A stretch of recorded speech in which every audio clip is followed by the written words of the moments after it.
When a beautiful young woman in Ohio met a handsome young doctor, it was love at first sight. During candlelight dinners, the two spoke of marriage, with a ceremony on a distant beach at sunset. But those plans were delayed when the prospective bride fell ill. When medical science couldn't find the cause of the problem, forensic science and a hidden camera did.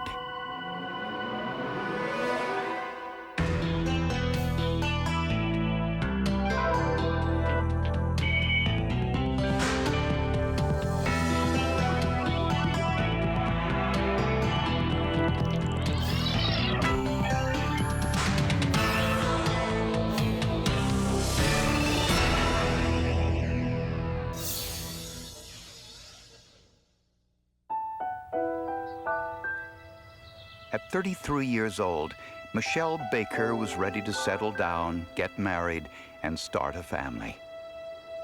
Her dreams were soon realized when a girlfriend introduced her to a soft-spoken new doctor in town, Dr. Maynard Muntzing II. I was the happiest woman in the world at that point. I mean, he was every woman's dream. He was very successful, very good-looking. Michelle worked as a firefighter and a paramedic, and the two shared an interest in emergency medicine. Muntzing was also 33 years old, both were divorced, and there was an immediate attraction. Within a month, Dr. Muntzing moved into Michelle's small home in Huber Heights, Ohio. The couple spent weekends caring for Maynard's two children from a previous marriage. And soon, Michelle had some happy news of her own. She was going to have a baby. He said, "We're getting married in Key West, barefoot on the beach at sunset." I was blown away. So the two flew off to Florida. But on their first night there, Maynard changed his mind, asking Michelle if they could postpone the wedding so his family could attend. I felt devastated. I also felt like if that is the way that he wanted things to be, then I had to respect his wishes. Later that night, the couple went to the Hard Rock Cafe. But after they left the restaurant, Michelle had severe cramps and some light bleeding. Fortunately, with a fiancé who was a doctor, Maynard reassured her. He told her there was nothing to worry about. He just had me lay down. He said that it was fine. The next day it stopped. After returning home from vacation, Michelle saw her physician, Dr. John Shy, just to make sure everything was okay. I'm trying to allay her concern because I don't think it's a big issue. Michelle, I think, was primarily concerned because of her age, and this being her first pregnancy, she was frightened. Her concerns were that she had a history of endometriosis, and she thought that might be a problem, but I reassured her that the chance of a problem was remote. Maynard purchased this $320,000 brick house for the couple to raise their new child. It was all very much a whirlwind as far as everything went. The baby, the romance, just the unbelievable situation all the way around. But Michelle's pregnancy was a difficult one, with increasing cramps and occasionally bleeding. When neither Michelle's doctor or her fiancé could determine the cause of her illness, she did a little research of her own and made her diagnosis. It was a condition so rare, medical experts could hardly believe it.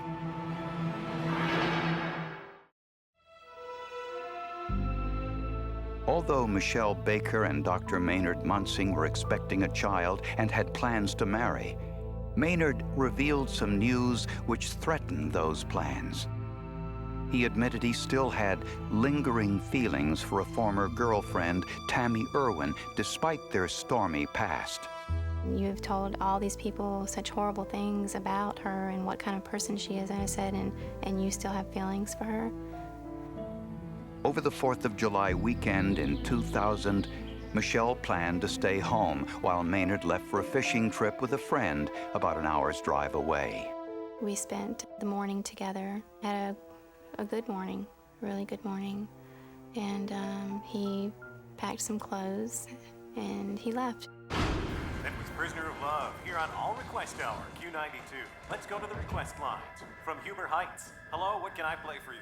Yeah, I was wondering if you could play... But later that night, while listening to a local radio station, Michelle heard a familiar voice calling in to request a song. The caller sounded very much like Maynard.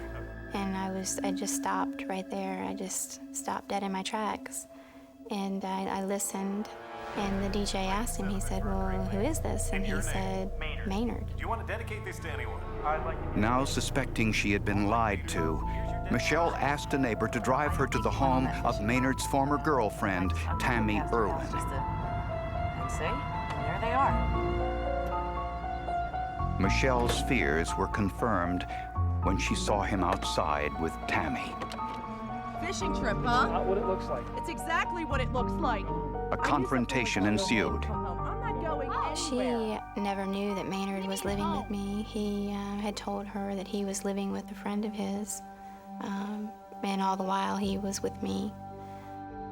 Michelle immediately threw Maynard out of her home.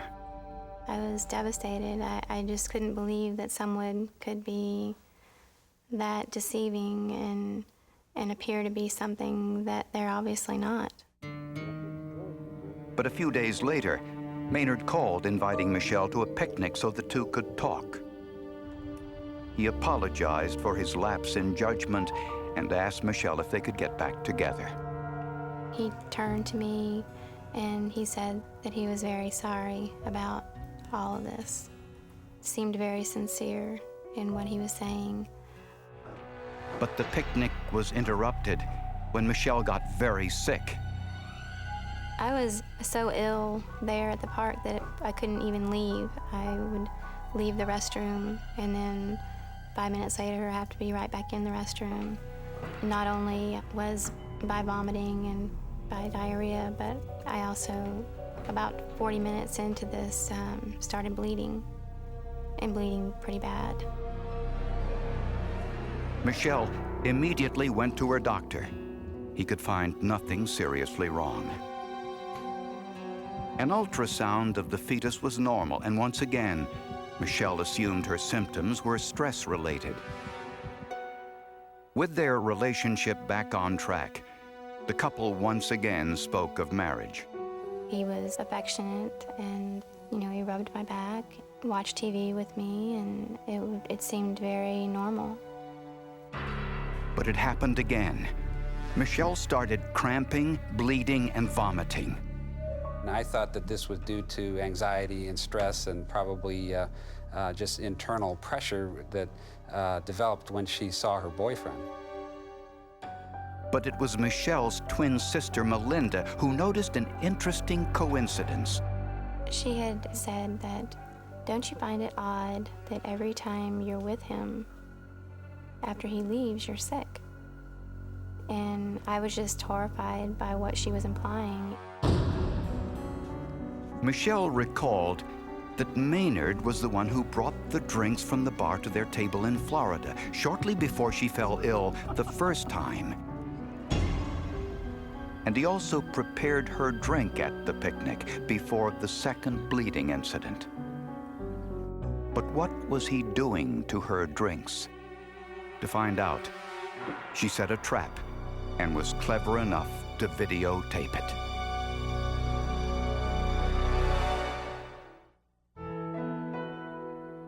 Michelle Baker was becoming increasingly suspicious of her fiancé's behavior.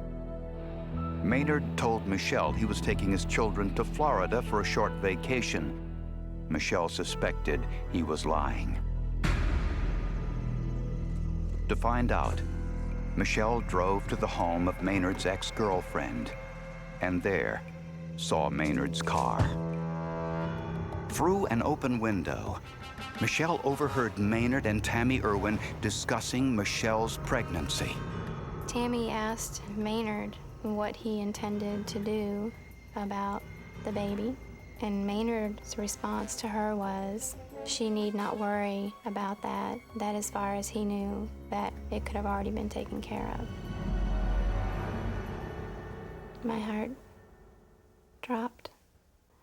And it was at that point that that I realized that something might be going on.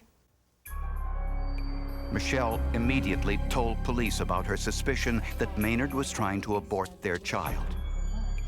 Well, after listening to the story, I thought it was quite fantastic. It's not the typical case that comes across my desk.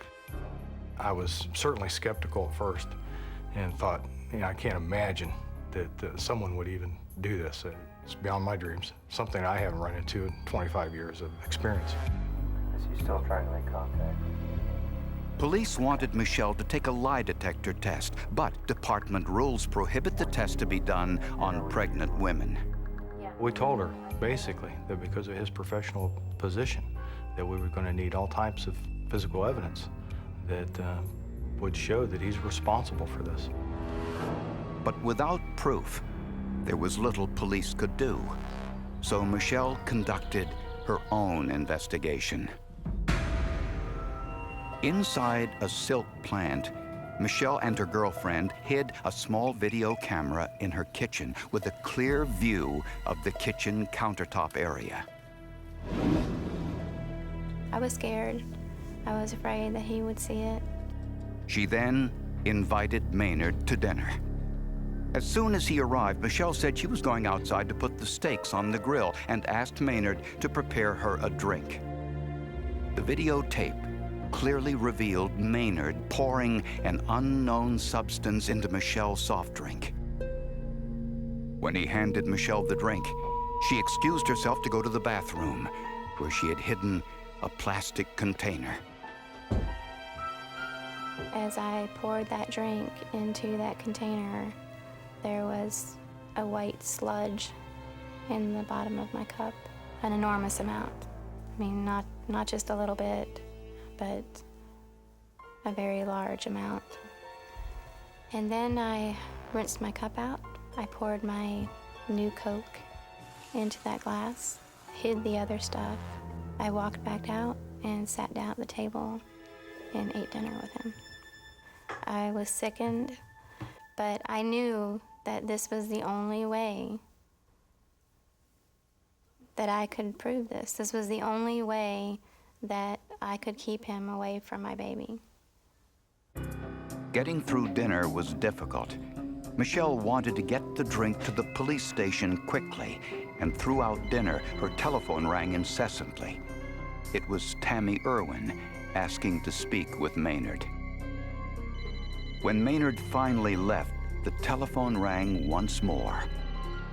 It was Maynard with some upsetting news. He said to me, "Do you want to know why Tammy's so upset?" And I said, "Yeah, why don't you tell me why Tammy's so upset?" He said, "Because she's my wife." He'd married her that week.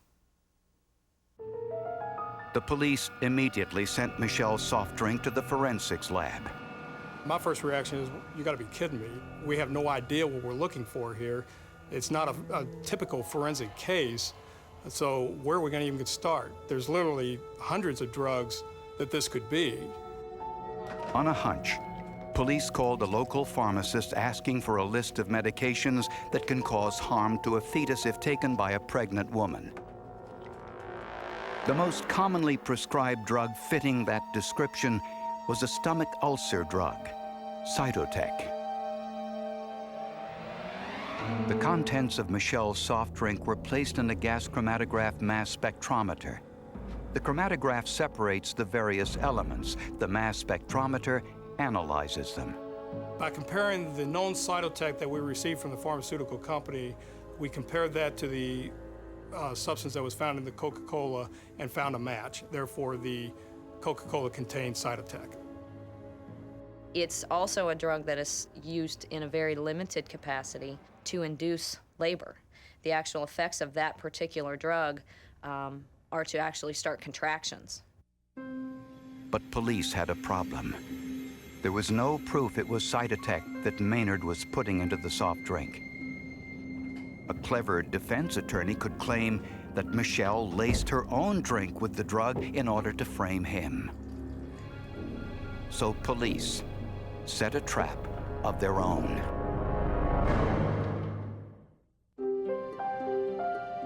Even though Michelle Baker had caught her fiancé on videotape placing something in her drink, authorities were concerned about whether this evidence would stand up in court. We didn't believe just having a tape by the complainant and a sample by the complainant would have as much validity as a tape by ourselves, obtained by ourselves, and the sample obtained by ourselves. So a few days later, police set up their own surveillance camera in Michelle's kitchen. They placed it in a figurine of a firefighter saving a child. The camera focused on Michelle's kitchen counter. Once again, Michelle invited Maynard over for dinner. Myself and Detective Sergeant May were waiting in the garage and viewing what was going on in the kitchen. Like clockwork, almost identical to the previous tape. Once Michelle Baker exited the residence to put steaks on the grill, Dr. Muntzing removed a vial from his pocket, placed it in her drink. The two detectives rushed into the kitchen and arrested him.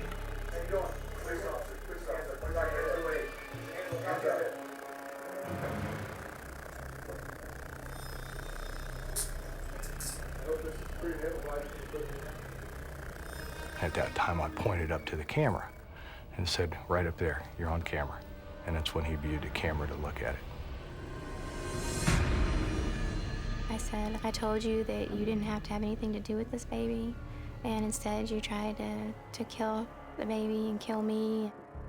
I mean, this guy had it all, in a matter of 6 minutes. He, destroyed his career. And of course, Michelle's life.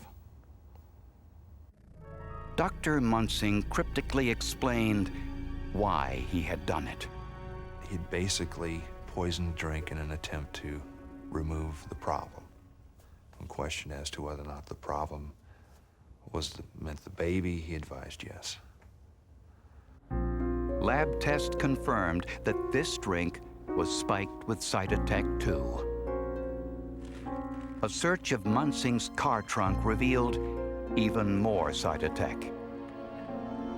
Dr. Maynard Muntzing was charged with the attempted murder of the baby. I think that's just despicable. I'm ashamed to say that he's a physician. I think that he misused his authority and his ability to obtain a substance, and then he poisoned his ex-fiancée. Despite ingesting Cytotec several times earlier, Michelle's fetus appeared normal. I was at the doctor's office every week, had high-resolution ultrasounds every month. They were very, very cautious as to what they were looking for. Meanwhile, Muntzing was released on bond to await trial. I need my family needs me, especially my children. I need to see them, to hold them, and to love them as they should be. The truth will come out soon. The what? The truth will come out soon. Shortly before the trial, 28 weeks into her pregnancy, Michelle gave birth to a stillborn baby girl, whom she named Michaela. She was already gone. It was a bad day. But my parents got there. They were there when she was delivered. My whole family was there. And my friends. And they all held her and we passed her around. And we all told her how much that we loved her. Since the coroner found no trace of Cytotec in the placenta, he ruled the cause of the baby's death as undetermined. He did make oral statements as well as written statements admitting to what he was trying to do in this case, and that he was trying to get rid of the baby, that it was something his wife didn't want him to have to deal with. Michelle firmly believes that Maynard was responsible. I know in my heart what he did. My justice is knowing that he is eventually going to be judged for that. Because of the strain a trial would have placed on Michelle and her family, prosecutors made a deal with Dr. Muntzing and his wife Tammy, with Michelle's approval. Muntzing's wife Tammy pleaded guilty to the charge of filling the prescription for the side attack. She was put on probation. Dr. Muntzing pleaded guilty to contaminating a substance for human consumption and attempted felonious assault. He was sentenced to 5 years in prison. He was also stripped of his medical license and will never be permitted to practice medicine in the United States again. I have a lot of anger and a lot of hurt and a lot of questions, and, and it doesn't matter how much counseling I go to, they can't answer any of those questions, and it's difficult. Michelle keeps Michaela's ashes in a beautiful acrylic statue surrounded by angels. Fortunately, it was Michelle's suspicions, good police work, and new forensic technology that identified the drug quickly. It could have been a very, very long procedure in identifying this drug, because we literally had no idea where to start or what we were looking for. It could have taken us several months to determine what we had. A delay of several months may have prevented police from capturing the crime a second time on videotape.